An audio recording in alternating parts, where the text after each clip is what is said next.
Hey guys, are you looking for a sportsbook that you can trust? Well, look no further than mybookie.ag, where you can get a 50% match on your initial deposit of up to $1,000 when you use promo code DFSARMY. As a bonus, when you use promo code DFSARMY, you also get a free month of DFS Army VIP and DFS Army Beat the Bookie membership. That's a $100 combined value. So we'll help you with your daily fantasy sports and we'll help you with your handicapping. Free when you sign up for mybookie.ag using promo code DFSARMY. In 2015, an elite DFS Army Commando unit formed to bring high-level DFS strategy to the masses. Today, hated by DFS sharks and lineup sellers alike, they continue their quest to turn Joe into DFS pros.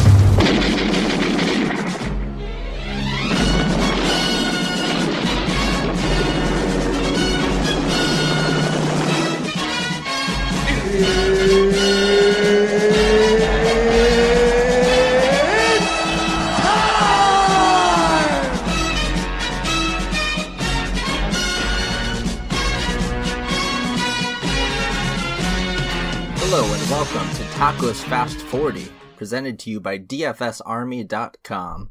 We'll be breaking down the O'Reilly Auto Parts 500 at Texas Motor Speedway for the NASCAR Monster Energy Cup Series, of course. It is quite funny how both the PGA Tour and NASCAR, the NASCAR circuit, they're both headed down to Texas this week after spending some time in other locales, but this should be not like a usual Texas race. It's going to be very cold. I'm going to explain to you how that will change a lot of the racing here in just a second, but of course, as always, I've got to remind you guys that at DFSArmy.com, you can check us out using that link in the description and use promo code TACO upon sign up to get you a lifetime 20% off if you would like to support the podcast and check out all of our premium daily fantasy offerings. We cover all the daily fantasy sports. I do NASCAR and a golf over there. And we just got done with the Xfinity and truck races earlier this week. Truck's about to go on a little hiatus for a few weeks here, but we cover all of those each and every time. And of course, our MLB teams headed out strong. NBA's finishing off strong for the rest of the year. And of course, eventually we've got NFL and stuff like that. But we've got you covered from all different angles here at DFSArmy.com. And use promo code TACO upon signing up for that lifetime 20% off discount. And, before I get down to breaking down Texas, I do want to tell you VIP members, or people that have access to the research station here, just going over a few things that have kind of changed for this week. Really excited to bring out these new features here. So I think I explained last time about the update to the historical summary tab for both sites, and instead of just having guys' averages and ranges of outcomes based on where they're starting, we broke it down a step further, and we have them all split up into your studs, your mid-tier drivers, and your scrubs, and we show how those guys fare on average based on where they're starting, because a Kyle Busch starting in 32nd is nothing like a Timmy Hill starting in 32nd. It's a much different situation. So it's good to be able to look at those sort of things. You can really pinpoint where you want to go with your mid-range guys and your scrubs and your studs. Just get a good idea of their ranges of outcomes and try to see where you need to look at for value just based on historical trends. Although I must say that the historical trends are going to kind of go out the window a little bit here. Let me explain why. First off, we're using the updated aero package that we used for 3 of the races so far this year. All the ones over a mile long being Atlanta. That was without the aero ducts, and then the last 2 that we've raced with this tapered spacer package was Las Vegas, which is probably the one I'm going to look to the most here, because it was also 1.5 miles and also had a pretty high grip level like this week. although not nearly as much as this week. That's when we pretty much expected the the drafting and tandem running to start taking place there at Las Vegas, like it did at the test there in Las Vegas, and that didn't really exactly pan out. They still spread out quite a bit, and we mostly knew that was just sort of like Atlanta. It was just a super, super long green flag run, and whenever you don't have cautions out there, no matter what the aero package is, things are going to get spaced out, and that's kind of been the trend for the season too, because the third race that we ran this package at with the Aero Ducks was Auto Club Speedway, which went a lot more green flag than usual. Of course, there are never any big DNFs there, and it held true, and there's barely anybody crashed at Auto Club. And as far as the new package goes, that's got to be the biggest change of all, really. I don't even know if it's a change as much as it is, random luck or guys just driving conservatively with the new package and all, but we have not seen many accidents at all. But Las Vegas actually was one of the one of the tracks where it tends to go green flag overall. Not a whole lot of crashes and stuff here, but Texas, where we're at this week, Texas, Fort Worth, very different track. We see a lot more cautions than usual. We just saw at the Xfinity race and the Truck Series race, both of them just were complete wreck fest the entire way.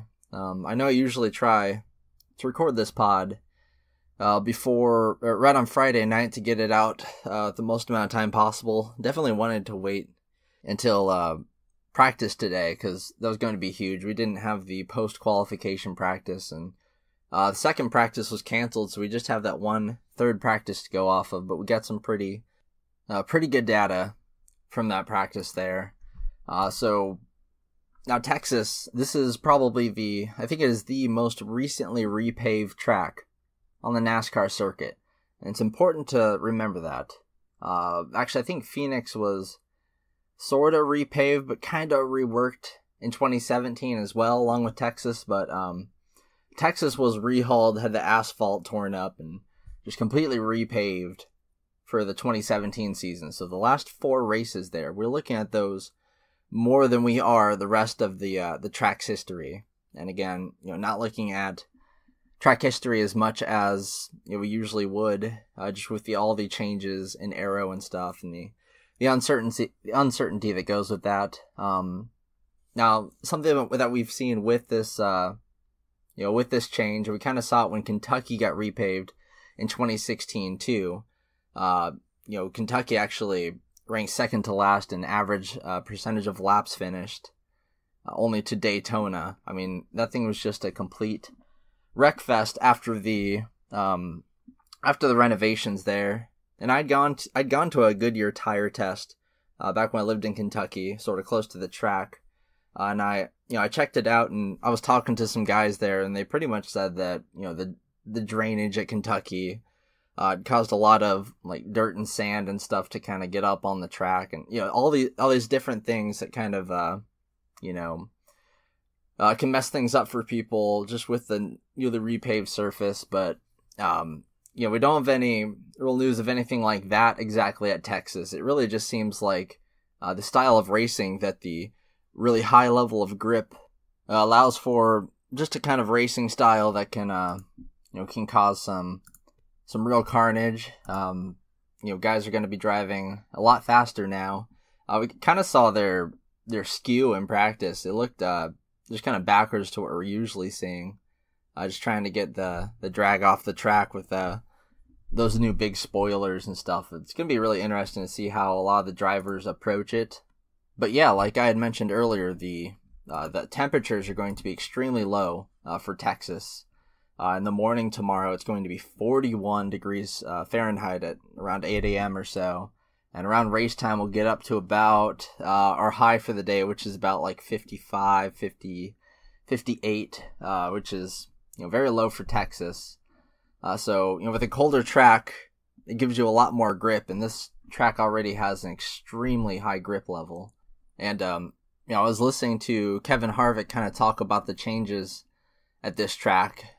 He's been the guy that has just crushed it, ever since the change. Even since then, he's just been amazing at this track. But I think he's finished like top 4 every single time since the repave. And he was basically saying how turns 3 and 4 are just really easy for everybody now. And it all really comes down to how you perform in turns 1 and 2. And if you can get that down, you can find a lot of room for success, especially if you got a fast race car in your stable.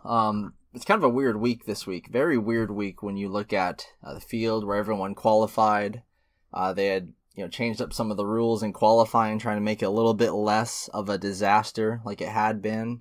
And even then, there are still quite the hullabaloo. Got a lot of guys in the top 10 that do not deserve to be there.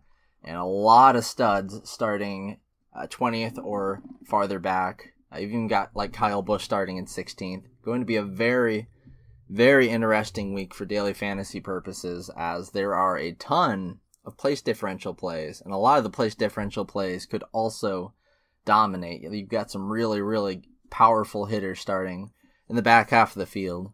So, we're not used to this style of roster construction. It's very weird, but dominators are completely sort of out the window here a little bit when you've got guys like, Martin Truex Jr. starting 20th, Kevin Harvick starting in 23rd, Busch in 16th. The guys we're used to seeing, especially at an intermediate oval, just starting up at the front. Not the case this week. They're all over the place. Qualifying was a hoot. Everybody was trying to draft with each other. And Daniel Suarez was like, well, screw this. I'm just going to go get a lap all by myself. And he qualifies 4th. You've got Hendricks in their new Camaro. They're starting 1-2 on the front row with Jimmy Johnson and William Byron. So I know, recently, especially last week, a lot of the talk was, what has happened to Hendrick?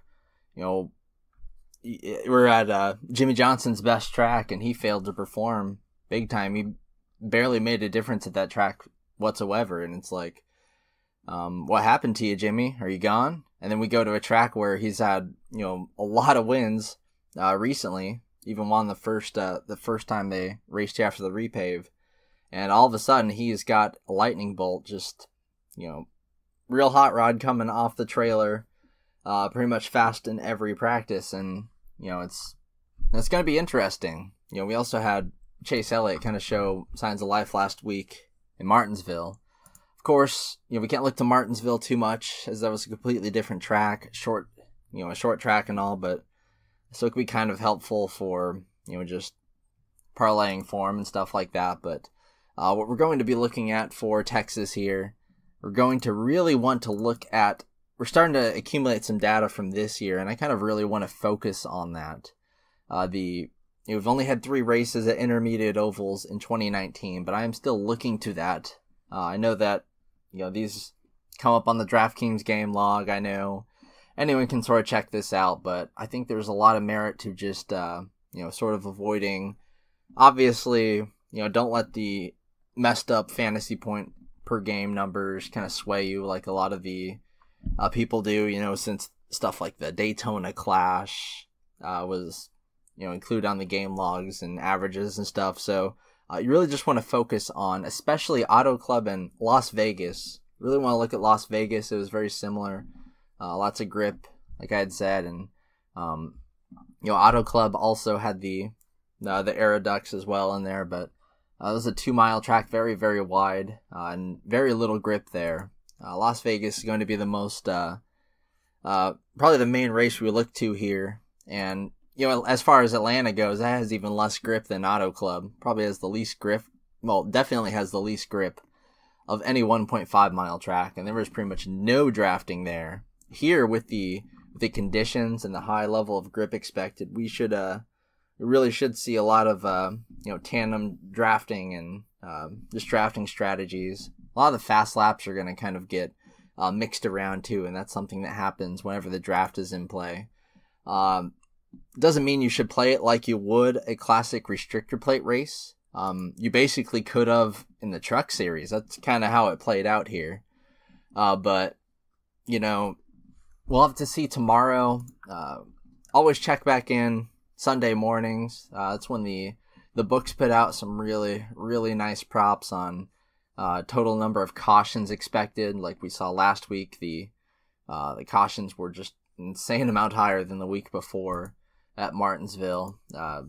It kind of makes sense there. I'd expect there to be about 8 cautions altogether in this race, including stage cautions. That seems about fair. And there's a potential, especially with drafting, for some bigger crashes. A lot of variance to go around at this track. Just situationally, that's just how I see it here. So, just going over what has succeeded here historically.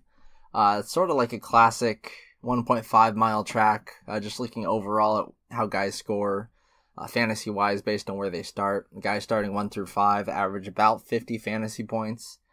Everyone else, all the slots, 6 through 10, 11 through 15, and so on, until you get to 31 to 35, they all average around similar fantasy point marks. Basically, if you start 6th through like 25th, you're going to get around 28 fantasy points on average, and 26th through 35th, about 25, and then starting in the back 5, you're averaging about 20 or so. When you break it down, into the scrubs, the mid-tier drivers, and the studs, whenever the studs start in the back, they always get at least 40 points, which makes a lot of sense here. And that's in about we've got 16 samples here. Every single one of them have hit over 40 fantasy points starting in the back half of the field. None of them have started 36th or worst, actually. This is not really a track where people have to go back to the back. It's not an impound race or anything. You might see some guys get sent to the back for whatever real reason, although usually the ownership dip that comes along with that, if assuming it's not like right before the race or anything, if it's like known stuff, then usually the ownership dip just helps you more than anything. So I usually just hold on to those guys that get sent to the back unless they were like set up to dominate right away or something. But you could see some guys like Eric Jones already. He failed tech twice and had to sacrifice some practice time, 15 minutes of practice time, and lost his crew chief. Just something to note. I don't like it too much when younger guys lose their crew chief, but this still rates out as a pretty good spot for him. But kind of last track where I was going with what we're looking for at this track. But yeah, for this track, we're looking at, like I had said, those recent finishes at intermediate ovals. It's historical data is cool and all, but as soon as we start to collect the sample of this year's data, I think we got to really look to that, because some guys are in completely different cars and the field's just different, level of opponents different, and some older data, you're going against guys like Dale Jr., Allmendinger, and whoever may be a ringer at a certain type of track or whatever. But just really gonna enjoy this season once we start to get some real recent data starting to accumulate. But we've already got 3 races to look at. Going to also want to notice that ownership so far, people are just really starting to pile onto people in NASCAR, more so in trucks and Xfinity. So if someone is rating out as like obviously the best play, it's really looking like it's best to fade them. You might get a little bit more leverage that way. That it usually works out more at these tracks that have a little bit more attrition. Things get kind of shaken up a little bit more than your lap turners like we had been going to, Atlanta and Phoenix and whatnot. But yes, so looking at this year's data, track history, the last 4 years, weighing that significantly over the pre-repave stuff. Recent 1.5 mile track stats are generally pretty good, but the more recent, the better with that. And before I hop in this player pool here real quick, I think there was something I was alluding to earlier that I didn't even get to. I'd kind of digressed a little bit here, but so the new way of looking at the practices, I think I had started to mention this, but if you go to the research station, hit practice 1 or practice 3, practice who was canceled, but we'll have an individual page for each practice, and you can see lap by lap each guy's lap times. You can kind of get a real sense of, when guys started to go in qualifying trim and what guys' actual, sort of long run speeds were, how consistent their speeds were, whether or not they just had one fast lap and trim, or if they just started to find some really steady, consistent speed. And you can see when they go to the pits, how long these guys are out for. And, there's a second part on each tab where it takes every single lap and ranks them. And you can see everybody's laps, not by lap time, but by lap rank to find where most of the fastest laps were and who they kind of went to. Like you can see, for example, here, looking at practice 3, because that's what's going to matter at this race. You can see Kyle Larson on his, it looks like his third run out there. Or second run out there, he had really started to find some speed about 5 to 10 laps into a run, and it was looking pretty good. Went back to the pits, had an up to speed lap, and then showed some more fast times, but they didn't quite hold up over time. Once he got to about the 12 lap mark or so, it's when it started slowing down. But you can kind of get a real sense for how quickly things like tires fall off. But do keep in mind that sometimes, a lot of guys, especially guys like your Kyle Larsons of the world, some of them are going to be experimenting a little bit. So I know that, a lot of guys really do try to put a lot of effort into longer runs, but you can kind of see a little bit here just based on, times compared to all the other times relative, like which lap times were obviously them just either getting caught in traffic or going up to speed or whatever. It's just a really cool tool. Really excited to put that out there for you guys. And then on the main sheet, I just added average speed overall to go with fast lap. So when looking at ownership and trying to work around ownership, try to really focus on pivoting away from guys that just had one fast lap, because that has a real correlation with ownership, I've noticed. And it's, if someone just had one fast lap and then all their different lap averages, like 5 lap, 10 lap, 15, 20 laps, are just really slow, then I would kind of let the field have them and maybe focus on your more cash money sort of guys that might have slower times, but are generally going to be good. Your Harvicks and Keselowskis of the world. So, it's just a cool thing you can do with the practices.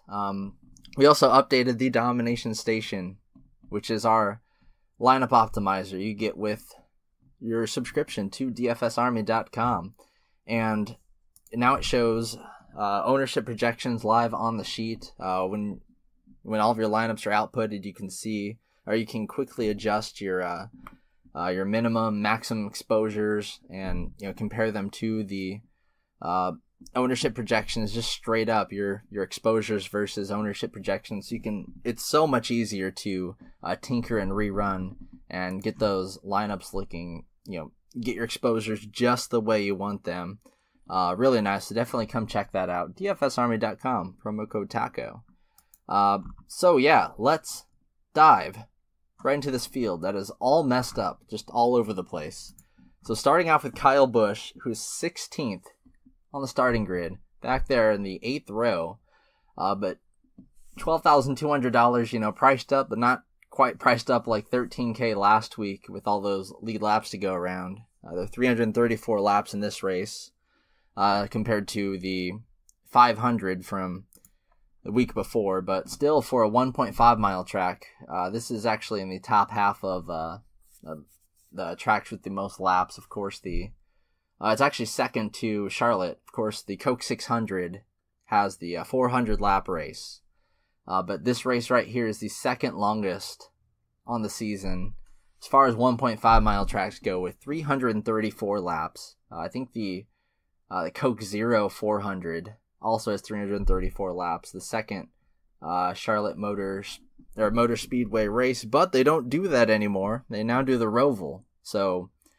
this does have the second most laps. You see a lot of the 1.5 mile tracks like Las Vegas, Chicago, Kentucky, Kansas, and Homestead. They have 267 laps, and this one just this track would just get more. Outside of the Coke 600, it just has a few more Dominator points to go around. Actually, a pretty decent amount more fantasy points to go around. But don't worry, on the research station, the lead lap and fast lap averages are all weighted according to the number of laps, so they're automatically adjusted to account for differing numbers of laps in different races. So it's nice everything is weighed according to the number of laps we've got going on this week, which is 334. So again, not crazy like last week where you need insane amount of Dominators and you have to have the fast laps, or basically you just had to have Brad Keselowski last week, which nobody did. Nobody had him, and he was just a really, really, really, really good play, just with how everything shook up and how nobody ended up rostering him. You're gonna want to look out for guys like him this week, and I think it might be his teammate or both his teammates. But we'll get into that as we go down the field, which I need to start doing. Let's just, so Kyle Busch here, starting in 16th, $12,200. Started talking about a little earlier. Won at Auto Club. Finally, it's like he finally won. He's been winning too much in trucks, where he went 4 out of 4 this year, to start the year. 4 wins in the truck series in a row, and then, of course, just won the Xfinity race like he usually does. But when he's not pub stomping, and he's actually just been amazing at so far this season. Honestly, he's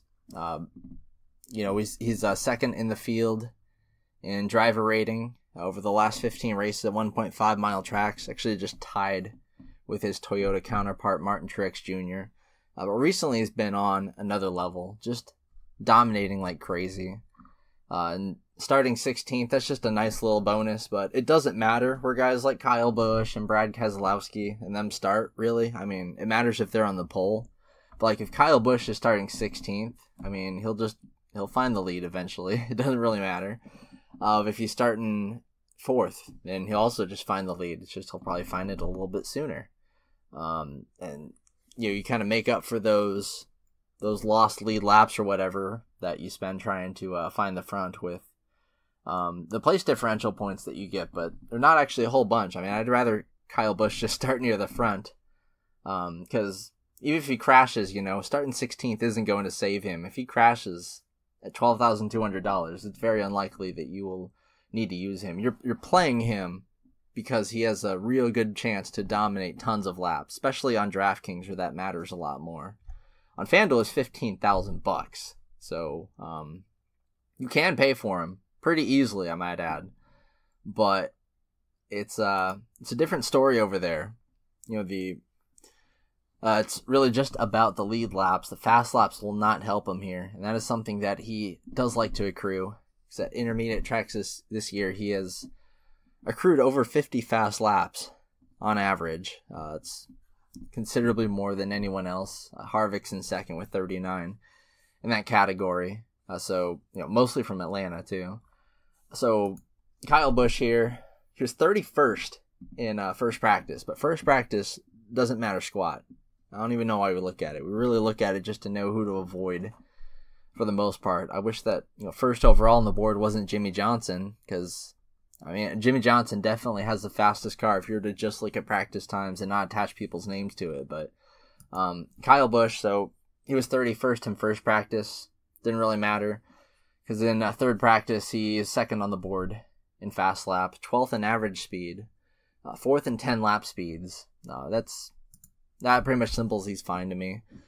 Since we switched this generation of car in 2013, he has 3 wins here, including this spring race last year that he won.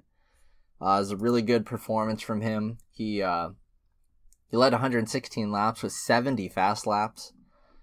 We do see guys leading out front here. They do like to collect fast laps alongside their lead laps. We've had 9 Dominators that led 80 or more laps that also had over 50 fast laps as well, and a bunch of other guys led over 100 laps with like 40 to 50 fast laps. So it's just it's a little bit more than you would just see at a normal sort of track here. Just a lot more dominator sort of points to accrue. And again, that's DraftKings specific. On FanDuel, the strategy is completely different over there. You really just don't want to crash, and you need to get the guys who finish like top 5 pretty much. And even though place differential is only worth half as much over there, it's kind of worth a little bit more than it is on DraftKings sometimes. With your punts especially. Your punts, you pretty much have to nail the place differential guys and then just pick whoever dominates up top. But Kyle Busch, I mean, he's a fine play on both sides, obviously. I mean, he's one of the guys that's primed and ready to lead a bunch of laps and just get lost out there, especially with Kevin Harvick and Stewart-Haas Racing looking kind of a step back. We'll have to see how legitimate Hendrick is with their new chassis they're putting out there this week that looks to be really, really, really solid. So I doubt that. I doubt this race goes too long before Kyle Busch leads some. I mean, he finds his way up to the front at pretty much every track. Even if he gets sent to the back, he finds his way up there. He's the most expensive for a reason. Going to be fairly chalky. I mean, people with the Truck Series and the Xfinity Series going this year, I mean, people are just used to playing Kyle Busch and winning money. I mean, that's just how it's been. I don't think it was actually in the optimal today in Xfinity because Bell led all those laps. But like in trucks, if you didn't roster Kyle Busch in any trucks race, which DraftKings debuted this year, then you didn't win like crap. Even though he's like $16,000 just because he leads like everything. He's just been dominating. But I think that's on people's minds. It's been leading to him getting some heavy ownership. I really like the Penske guys underneath him because over the last few weeks they've been really under-owned. Especially Keselowski was like 11 to 14% owned in GPP last week, and he led for like almost 400 laps. I mean, or over 400 laps. So he was the absolute slate breaker. Kyle Busch if he is a slate breaker, I mean, obviously you need to have him, but you're not going to be winning crazy amounts of money by just playing a bunch of Kyle Busch. It just seems like there's a little bit more leverage to be had on other guys this week, especially with Kyle not guaranteed those dominator points off the bat. So moving on to the Penske guys here now. Keselowski and Logano. Team Penske. You've also got Ryan Blaney there at 10,200. He's pretty darn good at this track, but just going to focus on Kes and Logano for now up here. 11-9, 11-6 on DraftKings. Over on FanDuel, they're both, Keselowski's 1,400. Logano's 13,500. So the last few weeks, Logano's been he's been considerably less expensive than Keselowski, and it's led to Keselowski getting some very low ownership with guys going to Logano, and Logano kind of qualified a little lower too. This week, Keselowski starts 12th, which is, it's fine. Again, you're rostering him for domination points, I think. He's finished first, second, and third at the intermediate track so far this year. Really has made himself known, even though, I think almost every single one of those times he had low ownership just because he's been priced up, and he hasn't really been a spot where people obviously think, he's going to dominate here. He's just kind of been showing up just out of nowhere, especially when he won at Atlanta. He kind of did a repeat of what he had done before there, and just kind of showed up after someone else had dominated, after things had got a little wild, and been it was actually a pretty big comeback from what I remember too, as he had struggled early in the race. But that's Keselowski's MO. He's a weird contrarian dude. They're both locked into the playoffs with their wins, so they're going to be very aggressive with strategy. They might stay out for some stage wins and stuff like that, but still, they're going to be looking to go to the front. I like Logano starting 8th. He doesn't get as many fast laps for DraftKings, but on FanDuel, I love him a lot. I think he's going to be the lowest owned of anyone in the 5-digit salaries on DraftKings. And I think Keselowski, with his domination last week at Martinsville, I think people are going to finally start really paying for Keselowski, and his ownership will kind of revert a little. But Logano, I think, is going to go kind of unknown since he's starting 8th, but everyone else in the top 6 in salary are starting 13th or worse. So a lot of obvious sort of place differential going around. I think that kind of gets Logano sort of lost in the fray here. But I think he's been amazing, absolutely amazing at this aero package. First and second at Las Vegas and Auto Club. Had the best car at Las Vegas. And I would argue that he had one of the best cars at Atlanta as well. He just ran into trouble there, finished 23rd. Here at this track, if you exclude 2015 fall race where he crashed early and came 40th, he's finished top 7 in his last 7 races, and top 7 in all but one of his races going back to 2013. So really, really good numbers there. Winner in the 2014 spring race, most recently 3rd here. Definitely has a top 5 or top 7 sort of car as always. With a top 3 price, of course, but I think that ownership is going to dip a little, and I don't like that he doesn't get many fast laps, but, he can definitely lead here. Averages 23 lead laps at this track. Can put his nose out there. Didn't have the fastest practice times or whatever, but with Penske, I don't even... Sometimes it's best not to look at their practices. I mean, when they're practicing fast, you really have to be on that. We saw that earlier, but sometimes Logano and Keselowski will just put up awful practice times, but it doesn't matter, and they'll just have like the fastest car all of a sudden. They love to do that. So I'm not too worried about them there. You've got Martin Truex Jr. at 11.3 on DraftKings, and he's 14,000. No, that's Harvick. No, he's 13,200 on FanDuel. Not bad on either side. Another guy that I think is going to go overlooked here. He's starting 20th, but he's right next to Harvick. That's a much better record at this track, who's starting 23rd, a little bit behind him, for $600 cheaper. And I think that's going to really get people off of Truex, but it's a 1.5 mile track. It's Martin Truex Jr. I've over the years, I've let so many things keep myself from playing Truex at 1.5 mile tracks, but it's just so dumb not to. Over the last 27 races, in 96% of them, he's finished top 10. 78% of them, he's finished top 5. It's not only better than, it's significantly better than Kyle Busch, Brad Keselowski, Kevin Harvick, Joey Logano, in all those numbers. And since 2017, 9 wins at 1.5 mile tracks. No one else has more than 5.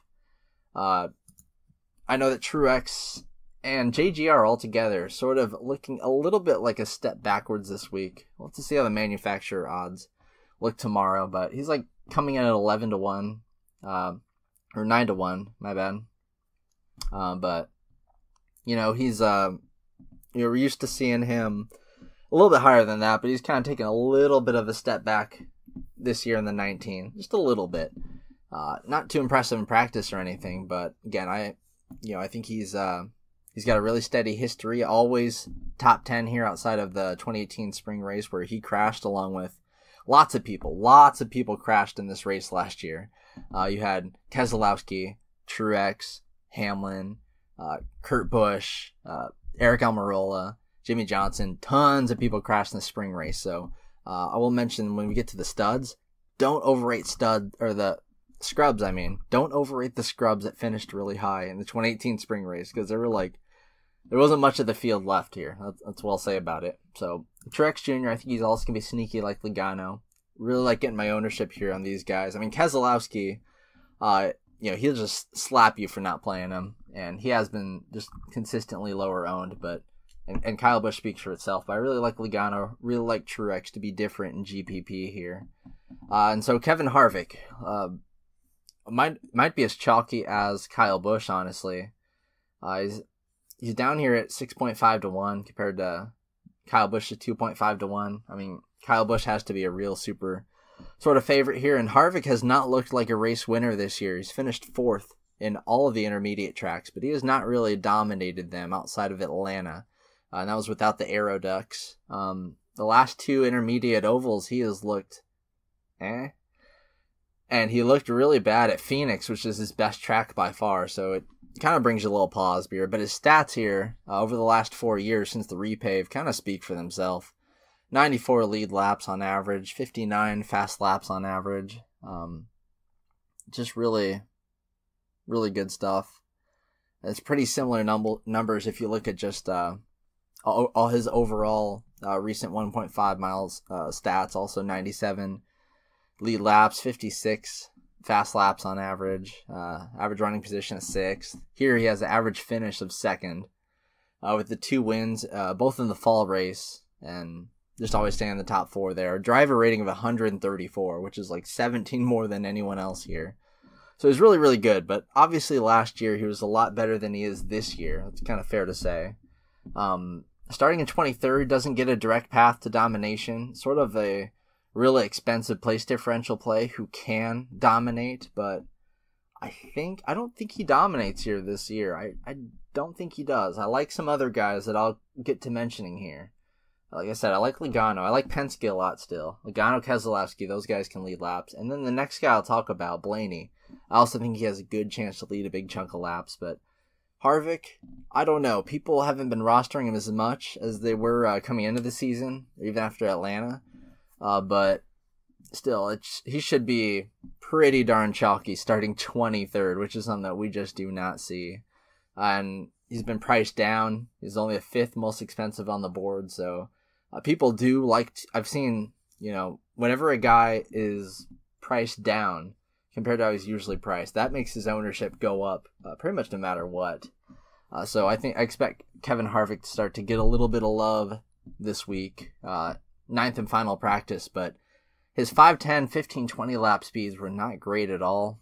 But again, Harvick can be another enigma in the practices, which is always the case. So, moving on down to Ryan Blaney, who I love this week. 3rd and final practice, should get some eyes on him, unfortunately. 7th and 10 lap speeds. Didn't take too many long runs here, but since pretty much crashing here 3 times in a row to start his Texas career, he's been really, really good, and he's literally been getting better every single race. Since the repave, he's finished 12th, 6th, 5th, and runner-up last year, with some domination in there as well. Averages 47 lead laps. Of course, a big chunk of that, of course, came from the 2017 spring race, 2 years ago here. Started 2nd, led 148 laps with 51 fast laps. Ended up finishing just 12th, but still scored 84 fantasy points, which will do you pretty good. He's priced over 10,000, which is the first time we've seen that maybe ever. I don't think I've ever seen Ryan Blaney in 5 digits here, so we're used to seeing him getting priced up on FanDuel, where he's just an awesome play all the time, but you will have to pay a pretty penny for him this week, and I really like that, actually. I think that brings his ownership down, and I honestly believe that he can dominate. He's finished top 5 in the last 3 races. Had some bum luck in Las Vegas and Atlanta, but 5th at Auto Club Speedway. I think that, not only can he find the front, but I think he can dominate a good chunk of this race, and I think he's a top 5 driver for me, starting 13th. And I know the price is up there, but hopefully that just brings his ownership down. I'll find a way to afford him. Denny Hamlin, $9,800. Surprise chalk of last week. Really wasn't expecting him to be so popular. I guess it's just whenever, I don't know, he just had a history at that track, I think that narrative kind of got out there. Whenever you head up in the northeast New England part of America, that's where you got to start really look at Denny Hamlin. He kind of steps it up there. Starting 6th here, he's another kind of dominator that I think could, he's not projecting out very well. You'll have to force him in, but he needs to be in lineups. You need to have a minimum exposure to him, I think, because he's starting 6th. He honestly has a direct path to leading laps, because every single person above him in the top 5 are, let me just check this out real fast. If you look at 1.5 mile tracks, averages over the last 15 races, if you look at all the guys starting in the top 5 here, Jimmy Johnson averages 1 lead lap over the last 15. Dillon, none. Suarez, 1. William Byron, 3 lead laps on average. And Chase Elliott, 4. So altogether under 10 total average lead laps over the last 15 races from the guys starting top 5 in this field. So So I'm liking Logano. I think that Logano can knife his way up there very easily, and I think Blaney comes with him. And I also see Hamlin potentially leading early in this race. Fastest in final practice, and that will get some people on him. We kind of saw that last week, but he got priced up significantly this week. I think that brings his ownership down overall. Plus, he's just not projecting out great, and he's got all those amazing plays around him, like Kurt Busch right underneath him for cheaper, starting in 30th. But Hamlin, sort of the same reasoning as Logano and Keselowski for me. These alternate dominators, I think they're the key to winning GPPs, honestly. They really are. Guys like Larson, Keselowski, Blaney, Hamlin, these guys. Just in general, listing general examples here. But this week, I think that Truex, Logano, and Hamlin, and Blaney, these are the dominators I'm looking at, since everyone's probably going to be playing Kyle Busch, starting to show love to Keselowski, and Kevin Harvick, of course, for that sweet place differential. So Hamlin, again, not a guy I'm really bullish on at all. Just you need to have 5 to 10% Hamlin just in case, because he can dominate. We've even seen him dominate a little bit this year with his 7.8 lead laps at 1.5 mile tracks. If you just look at this year, actually, averages 11 lead laps. He did find his way out there. I think it was Las Vegas where he led for a little bit. So definitely will have some Hamlin. Then you've got Kurt Busch at $9,500. Really expensive. I don't know if he'll end up being the chalk, but he really ought to. I'll definitely break like 30% ownership at least. Could push 40. I don't know about 50. Too expensive for that, but could be pushing 40 here maybe. Kurt Busch at $9,500. Just continues to put up awesome finish after awesome finish. At the intermediate tracks this year, he finished 3rd, 5th, and 6th. Just always finding a way to finish higher than he runs at. And, starting in 30th and going to a track where he's finished top 10 every single race since the repave. And in a Chevy, which, last week was not seeming good, but this week it seems really awesome to have a Chevy.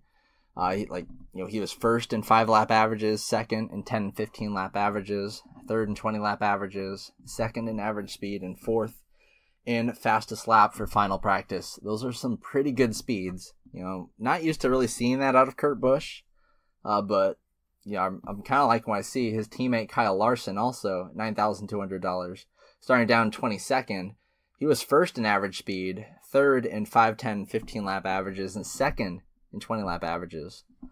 Chip Ganassi Racing, really looking at them and Hendrick. I mean, they're kind of the story of this week. They were completely non-factors up to this point, but they are showing some real speed, and it could be an interesting thing to throw some stacks on, especially given the potential sort of kind of plate racing we might see, at least with some drafting. So that'll be an interesting thing to check out, doing some stacking there, at least some light stacking. You don't have to just sit there and stack every single Hendrick driver. I don't think that'll work. Worked for Stuart Haas last year, but they were on a different level. But we've taken like 3 or 4 Chevys in a lineup, go a little Chevy heavy.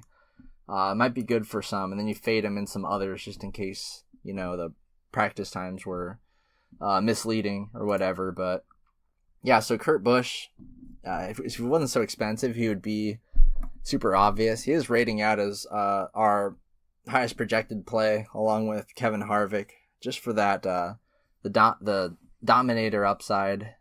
Doesn't have much of a Dominator upside compared to Harvick, but he's just starting back in 30th. Like, he's going to go up 20 spots and get 20 place differential. That's really good. Don't know if it's worth spending over 9,000 for, but it's looking, with the top 5 finish, that's definitely worth a play, especially if he finds fast laps, which this year he's averaging 8 fast laps per race. That's free 4 extra fantasy points. It's basically like going up 2 spots. So yeah, Kurt Busch, loving that play right there.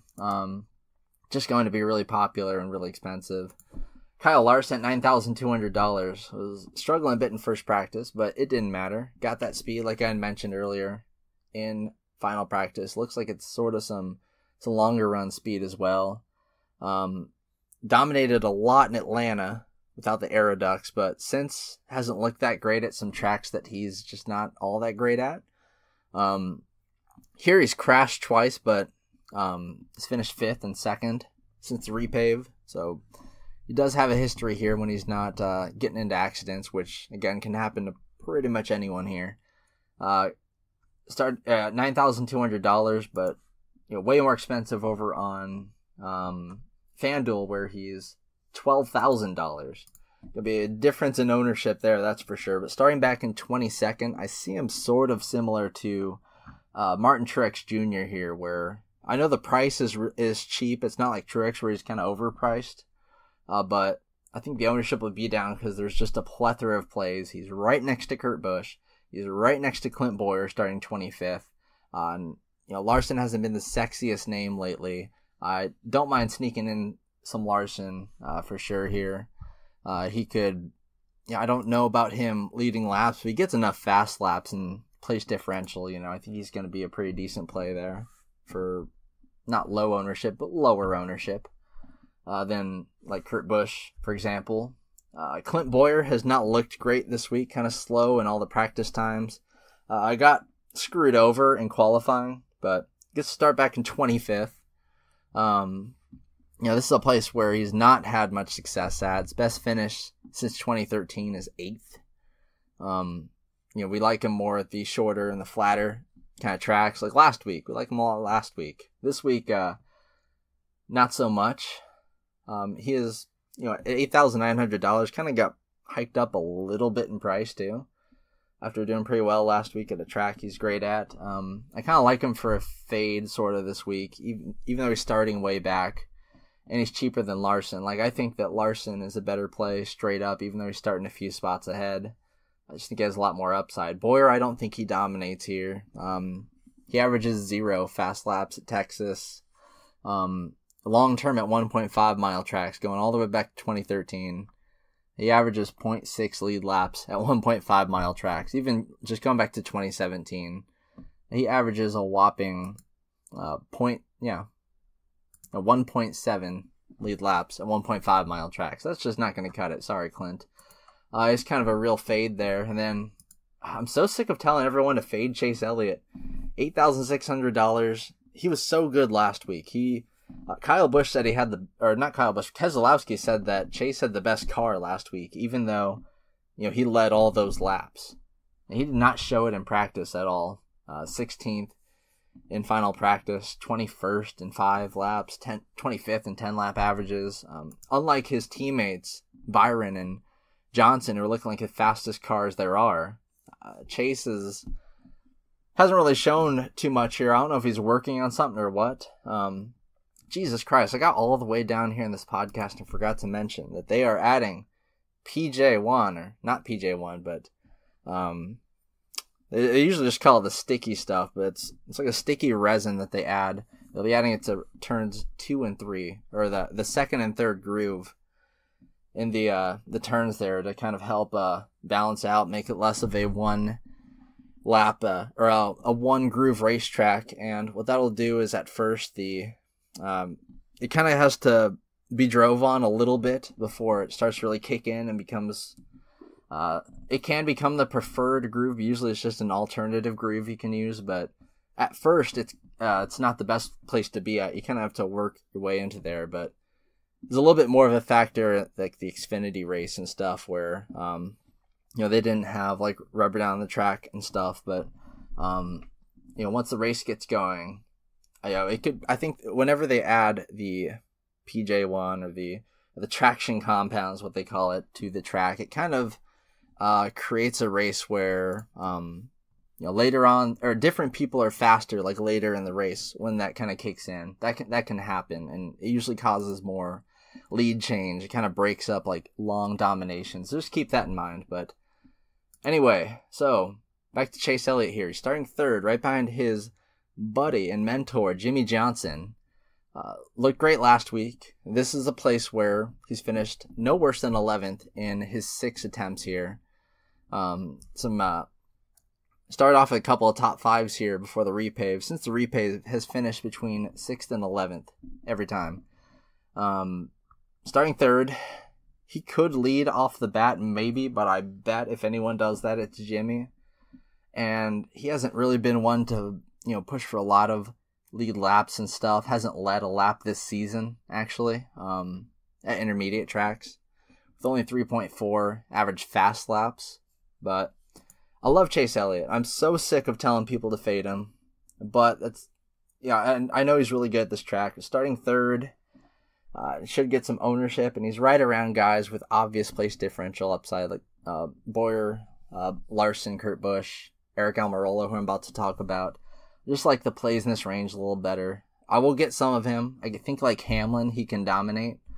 He could, he would be the first guy, I think, to dominate after Johnson, I would imagine. Could dominate like lap 2 or 3, but don't see that happening. It's just a possibility. So I'd kind of go 5 to 10% on him as well, and just focus on other guys, but just kind of use him just as an in case sort of backup plan, like you would Hamlin. I feel like I say that about those guys too often. It's just true. I love Chase, but he's just not the best DraftKings play, and he's always just a little bit too popular for his own good, especially after a week where he was finally on TV, which he had not been for like half a year or so, where he's just been really disappointing. But anyway, Eric Jones, $8,200. Nice little price for him on DraftKings. Fourth here in both races in 2018. This is a track that, he can do really well at. I think he also did really well here in Xfinity. His car is pretty decent.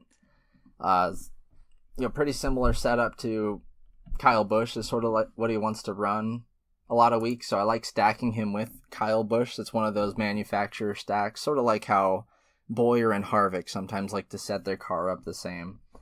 So I'll do stacks of those guys together, so just something to keep in mind there. But Jones, really good here. I think he can, I don't know if he's ready to lead yet, but I do like him at 1.5 mile tracks better than other track types. I think if he leads here, I wouldn't be crazy shocked. He has actually led here before, averages 16 lead laps per race here. Trying to remember which race it was exactly that he led at. It was the spring race last year. He led 64 laps. So I don't mind Eric Jones at all whatsoever as a guy to get off of. Oh, I skipped over Almirola. Let me get back to Almirola here. Shoot. But Jones was starting 11th, by the way. I kind of like him as a play to sort of get off guys in this range like Jimmy Johnson, Eric Almirola, Chase Elliott, Boyer. But let's go to Almirola here real quick. I swear I wasn't trying to pocket him, man. He's just looks great starting 21st. I know Stewart-Haas seems just a little bit off as a team right now. They're all just not looking all that great compared to last year where they were just the most dominant team. But still, starting 21st, Almirola is someone that we've seen be really impressive this year. His average running position of 9th, average finish of 8th at the 3 intermediate tracks that we've been to, top 10, all of them. Just finished 8th, 7th, and 9th there. And, he'd been starting up high, and that wasn't giving him real, fantasy point value at all, because he was just starting high and then, finishing in the top 10, just kind of chilling there.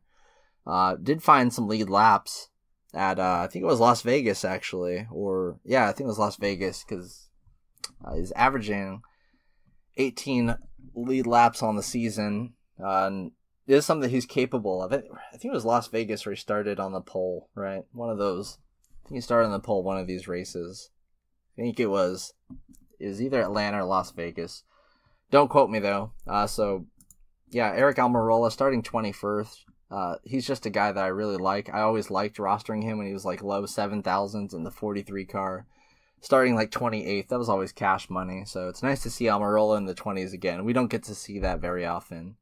Now, this is a track that he kind of sucked at before the repave, but most recently he finished 8th here in the fall race. Was one of the many crashes in the spring race. So don't mind getting some exposure to him, but if I didn't personally like Almirola a whole lot, I would kind of almost look to fade him for Eric Jones. I think that might be a little better of a play, but I don't know. Their ownership might be kind of similar. I think people might actually be on Jones, especially looking at his history here, so not entirely sure there. But so Jimmy Johnson, $8,000. This is where we get to this is the play you look at first here, honestly. He's got the fastest car, it would seem. Starting on the pole.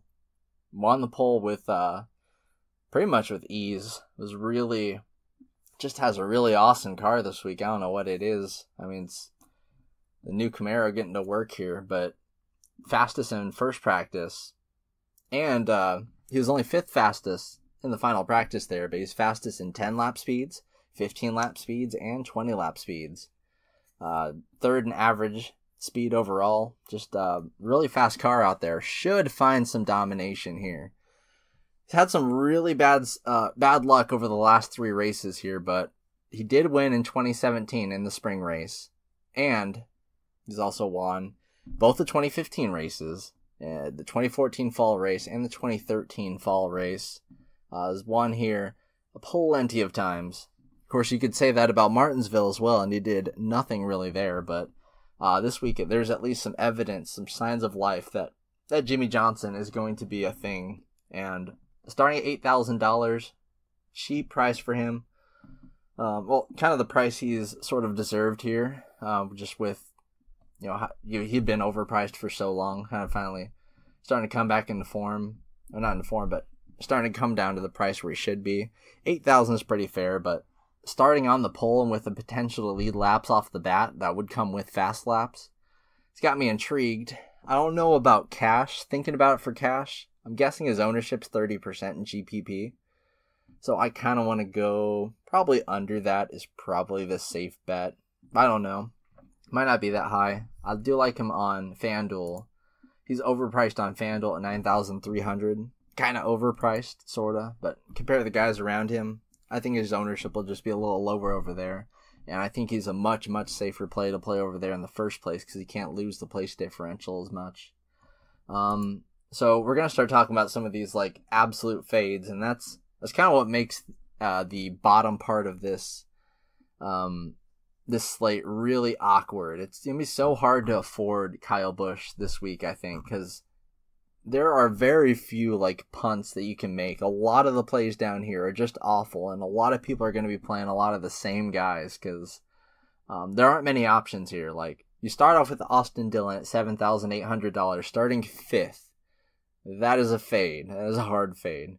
It's 28th in final practice. Yikes, no.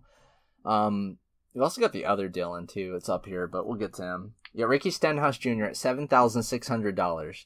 He's starting 17th, and initially I kind of thought that not a lot of people are going to use him starting 17th, but he's finished 18th, 6th, and 14th at the intermediate races so far this year, and 6th at Las Vegas is pretty darn interesting, but there's just such a lack of options here, because like the next 2 guys are complete fades. He's pretty much sandwiched around 3 complete freaking fades. In the 7K range here, he's pretty much the one of 2 viable plays in the entire 7K range. The other being Bowman, who I assume will get chalky just by lack of options here. So Stenhouse, I expect his ownership to kind of sneak up there just because there aren't many options to go with. He's yet to top 10 here, but he's been knocking on the door since the repave, finishing 14th, 12th, 25th, and 11th. I like the upside I saw at Las Vegas, since I am looking to Las Vegas a bit for this race, but you kind of just play him for the lack of options. Daniel Suarez starting 4th, $7,500. Another like fade guy here, man. Just, yeah, he's a fade. 5th in 10 lap speeds, but 19th in 15 lap speeds. So, yeah, I think that probably just due to him having a good 10 lap run there overall, but I didn't see a terrible amount of speed, just that little burst. 29th in average speed and 12th in just overall fast lap time. Starting 4th, he's pretty much a safe overall fade. You can play him on FanDuel, but pretty much a fade for me, especially on DraftKings. You've got William Byron starting 2nd at $7,300. So he's kind of priced up a little bit. He's at a place where he's finished 16th and 10th at in the past, but starting 2nd, we've kind of seen what Byron does when he starts up high, and that is nothing. He goes back, and he's just an awful play, so you kind of really avoid him. Yeah, nothing to show in practice or anything, like 17th and 10 lap speeds. Just, I don't know. You might play him with, I don't know if you play him with Jimmy Johnson, but I'll have a little bit of him just in case the Chevys are really, really cooking this week and stuff. But for the most part, he's just going to be a fade for me. I'll take his teammate here that I'm about to talk about, and that is Alex Bowman. He was second in first practice, but 21st in final practice, and 31st in 10-lap averages. Yikes, he was with Chase. Very splintered Hendrick crew he got there. You got two that are lightning fast, and two that were just god-awful. Why? Not entirely sure, but I'm not here to conjecture too much. I'm just here to look at the fact that Alex Bowman is starting 24th, which is very low for him. Should definitely move up. And he is surrounded by 5 fades.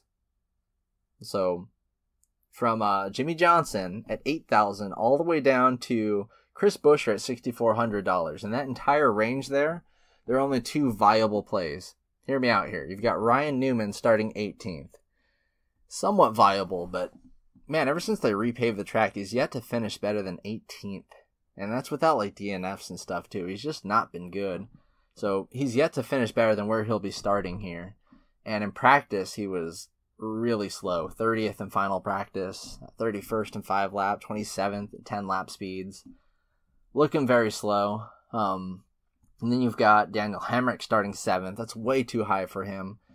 Hemrick, I will play him on FanDuel. Might play him a little bit on DraftKings too. Just a little bit, just because I know that Hemrick is very, very good at this track from Xfinity. But still, starting 7th. He's going backwards. That's almost for sure. Had the 6th fastest lap in final practice, but I don't know. I don't really see the speed holding up too much. He has had a race. I think it was Atlanta? No, I think it was Phoenix or something where he was running up there really high all race long in the top 10 or so. I think it was Las Vegas actually, but then just ended up getting into some trouble. So I'm not a complete fade of Hemrick for me. RCR does do pretty decently here, but just a very, very, very low amount. And I'm playing like a lot of lineups, so I mean like 5% out of my like GPP pool for Hemrick. Probably just playing him on FanDuel actually to be a bit more realistic there, because I don't see much of a way that he's making the optimal on DraftKings. So going down to Paul Menard here at $6,600. He's kind of viable. Top 10 speeds in the 5, 10, 15 lap averages, and 8th fastest speed overall in final practice. That's not too bad. But he hasn't been very great recently. He's top 20 finishes, but he's yet to break the top 15 at these intermediate tracks. Starting all the way up in 14th, I think he's definitely going backwards. He might be fast enough to kind of hang around where he's at, but I don't know. I'll have some marginal shares of him, but I'm not terribly excited about using Menard. Yeah, I don't know. Maybe I'm kind of on the fence here. I'll have like 8 to 10% maybe, but just because of the lack of options here. But really, someone that I really don't want to play too much. Then down to what I kind of picked for the next sort of viable play, basically the third viable play after Jimmy Johnson. About $6,400. Chris Buescher. He's looking. I wish he wasn't starting in the top 20, but he has finished top 20 in all the intermediate tracks so far in the season. I like him better at this track type than others. Has an average running position here of 19th, so should finish around where he starts. Probably go up a little bit too. On the season, he has an average running position of 17th with an average finish of 14th at intermediate track. So expect to move up just a little bit. We'll get some ownership to him. Not terribly excited about the play, but I think Buescher he's going to do better this year than last year. You kind of see him making steps forward. So he had some troubles breaking the top 20 here in years prior, but I think JTG's going places with him and Priest, and yeah, I think it's just going to be a much better season for him. I think he can crack the top 15, to be quite honest, but not with a whole lot of certainty, mind you. Maybe like a 30 to 35% chance he breaks the top 15, something like that. In that case, you probably would want to play him down here. You've got Matt DiBenedetto at $6,300 starting in 26th. Nice little starting spot for him. He's kind of struggled here historically outside of the 2018 spring race where a bunch of people crashed and he finished 16th. Other than that, no finish inside of the top 24. Just had the 25th place finish in 2017. Other than that, it's been 31st or worse in everything. But that was with worse equipment. But this week, 30th in first practice, 31st in second practice, 26th in 10 lap speeds. His car's not showing a whole lot here. His Toyota kind of has a direct link with JGR, so I kind of like to stack him in with those guys. Just another stack option there. And, I didn't really plan on playing a whole lot of him until I realized that the options are just incredibly sparse down here. It's seriously sparse. We're running out of plays to talk about, I'm telling you here. So Chris Buescher's teammate, Ryan Preece, starting 27th for $6,100. Top 25 in his last two races here, or last two intermediate ovals with the Aero Ducks. And I think he could do even better than that. So I don't mind using a little bit of Preece here, starting 27th for $6,100. And then David Reagan at $6,000, starting down in 28th. Again, another guy that you're just going to want some exposure to because of lack of options. Starting 28th. Has not really done all that well this season. I guess 16th at Atlanta was pretty cool, but other than that, And he's yet to break the top 20 here in a very long time. Looking like a 25th to 20th place car. So we'll get just a little bit of place differential, but unless there's a lot of carnage or something, I don't see him moving up a ton. And if there is, he's probably involved in it, let's be real here. But yeah, just someone I'll mix in there for the lack of options. And this is where the drought starts. Oh, what a drought it is. So you got Ty Dillon at $5,800. What a great price for Ty Dillon. Too bad he's starting 9th. So you can't really play him. You can play him on FanDuel. I do like him on FanDuel, but you can't play Ty Dillon starting 9th on DraftKings. You can't do that. Same with Michael McDowell. $5,700. Starting 15th. Definitely going backwards. He's finishing bottom 20. Ty Dillon probably finishing around 20th. That's probably a good projection for him there. Finishing like 18th to 22nd around there. But starting 9th, that's backwards. And McDowell also just going to go backwards. And he's had god-awful luck this season. So he could finish like, bottom 5 if he continues with what he's been doing. And he's been pretty slow in practice. I'll be honest. Had the 5th fastest speed in practice 1. But other than that, it's been nothing. So don't really like these plays at all. Then Ross Chastain starting in 35th. That's what I like about him, but he has looked so bad this year. Average running position of 31st in intermediate tracks, 34th in first practice, 33rd in second practice. Only put in 2 laps in the first practice, but last practice he just looked really slow, about 0.9 seconds off the pace. Don't really like seeing that. He'll be a guy that gets lapped. So even though he's starting 35th, you play him just for the carnage. And that's pretty much it. At that point, you might as well just go all the way down and play like Reed Sorensen or something. But Chastain has been great in trucks and in Xfinity, getting a lot of practice and experience and stuff. Just racing a lot. But even starting 35th, I don't think his upside is as crazy high as I want to believe it is. But I'll still end up using him because of lack of options, like I said. Another reason for it, Bubba Wallace, $5,500, starting 10th. But this is the catch, kind of. He's a little bit different than Ty Dillon. Because not only is Wallace cheaper, $5,500 for Bubba is pretty darn cheap, but he was 9th in first practice, and hear me out here, 10th in final practice, 9th in average speed in final practice. 12th in 5 laps, 20th in 10 lap speed. So, speed might be a little bit fleeting, but that's some impressive speed for someone in the $5,000 range. Starting 10th, I love him on FanDuel. His price on FanDuel is $4,500. I think that is great. And I think that if you play the tiers mode, not sure what you call it exactly. It's the, I don't know, but the one where you pick, your dominator, then your contender, and then, I think he's one of the very, very bottom, Phil guys, and he's the ultimate guy you could put in that spot, I think, just with how FanDuel does his pricing at all. But not only does he have that going for him, but he finished 8th here in the spring last year. Even with all the carnage and stuff, that is darn impressive. So this is a track that he's not bad at all. Just ran the truck race here last night. And yeah, even though he's starting 10th, I'll own marginal shares of him on DraftKings, but I don't mind getting him in there on my FanDuel lineups. Then you've got Matt Tifft, $5,400 starting in 29th. I think I'll be using a fair amount of him, even though he's looked really slow in practice. Put out a ton of laps and just had some really long runs. You can say the same about Bubba Wallace. He put in 49 laps in practice, but Tifft, I know he's 3,001 and all, but he's 26th at Auto Club, has a little bit of room to move up from 29th. Just a guy you're playing because he's not absolutely horrible like the guys I'm about to talk about here. You got Corey LaJoie starting in 31st. Has looked a little better this year with the switch to Matt DiBenedetto's old car. But, Matty D's not had good success here. And boy, has Corey LaJoie not had good success here either, finishing 32nd, 39th, and 40th. So sort of like last week at Martinsville where, yeah, LaJoie is doing better and he's in DiBenedetto's car, but we're at a race where both of them have sucked at. So maybe you hold off on playing LaJoie. I've been kind of waiting to play LaJoie, but I'm going to keep waiting and just kind of use him when we're at a track I think he can do a little better at.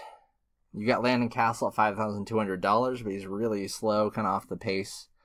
Starting 32nd, no, not really even much upside there. The play, honestly, in like the low 5K, like the punt play, it's honestly Parker Kligerman, everyone's favorite trackside correspondent / part-time NASCAR driver. He was 23rd in final practice, but 16th in average speed, 21st in 10-lap averages. Put up 34 laps in that final practice, way more than anyone else in this range, really, outside of Bubba Wallace. So, starting 33rd, think he can move up, definitely. We've seen him, he's finished 31st and 30th in the two intermediate tracks so far, but, we have seen Parker. I think Parker can just, he's not too far off the pace. He's only 0.4 off the pace compared to other guys in this range that are like 0.8 or even a second off the pace, I mean, he's still going to get lapped, but I think he's a guy that can just, he'll probably be better at soaking up the carnage and place differential than your other guys in this range. They're actually like really bad. And I also like using him on FanDuel where he's $3,500. That's a really nice punt. If you want to really get those expensive guys up at the top, Keselowski and Kyle Busch and whatnot. You've got Reed Sorensen. He's like 1.25 seconds off the pace. So, I mean, he's going to suck. But he's starting 37th. And he tends to finish the race. Like, his history here over the last 6 races, really over his last 8 races, he's yet to finish in the top 30. So, don't get me wrong there. He's yet to finish in the top 30. But he's also yet to finish worse than 36. So, I mean, he's bound to go up a little bit at least. In that 2018 race with all the carnage, he ended up finishing 31st. It might be enough to squeak him out some value at $4,900 if like something happens to Kligerman or really just none of the plays down here really hit. He could just be an option, but not a guy I'm going to bring over 10% or anything. Probably won't even bring him over 5%. Just a dart kind of throw. Then the last 3 guys in this race field are pretty much just fades. McLeod starting 34th, no upside there. Timmy Hill starting 39th, and he'll almost definitely park that thing. He is 2 seconds. He was over 2 seconds off the pace in final practice. And you've got Garrett Smithley, who's the only other guy that's 4,000 to 1 besides Timmy Hill, and he's 1.7 seconds off the pace. So yeah, I would play Garrett Smithley in lineups where I'm just looking at like pure and utter chaos, like a bunch of guys just crash on the first lap, and he's just like the cheapest guy. But I would not play Timmy Hill starting dead last. Like, he seems to be really bad. Smithley, I just throw a dash in there like 3% or something and like mass multi-entry, but that's about it. And again, I wouldn't touch these scrubs down in FanDuel. On FanDuel, I'd stick to Bubba, Ty Dillon, Parker Kligerman maybe, but I wouldn't even get too overboard with him, just for safety purposes. So that does it for Texas. Good luck in this week's contests. Be sure to check the research station and the Slack chat tomorrow, where we'll be posting the updated odds. They're usually pretty darn handy, and all the props. So definitely come check that out. They're usually, I don't know, out around like 10 or so, and then I'll give you guys the link to my radio segment that I do weekly for the Horn FM, for the University of Texas Longhorn station. We do that about 11:30 EST every Sunday until football. So you want to come check that out. And if you're interested in checking out the research station, Domination Station lineup optimizer for NASCAR, Truck Series, and Xfinity, and along with access to all of our premium content for all of our daily fantasy sports, DFSArmy.com. Sign up with promo code TACO, and we'll take care of you. Just be sure to do that, support the pod, and I will see you guys again next week for yet another short race. Going from Martinsville to Bristol, another 500 lapper. Expecting that's right around my due date for my second kid there. Really wanted to go to Bristol. The last 4 Bristol races I've wanted to go, but it's been rainy, and it's pretty much just looked like a wash, and I've skipped the trip each time. And now I bet the weather's going to be perfect, because can't go this time, expecting a kid. So it is what it is, but Bristol's always really fun. You'll definitely want to come check us out next week. So yeah, they'll do it. They'll do it till then. So I'll see you guys. Good luck with the contests, and let's bring home some more winners.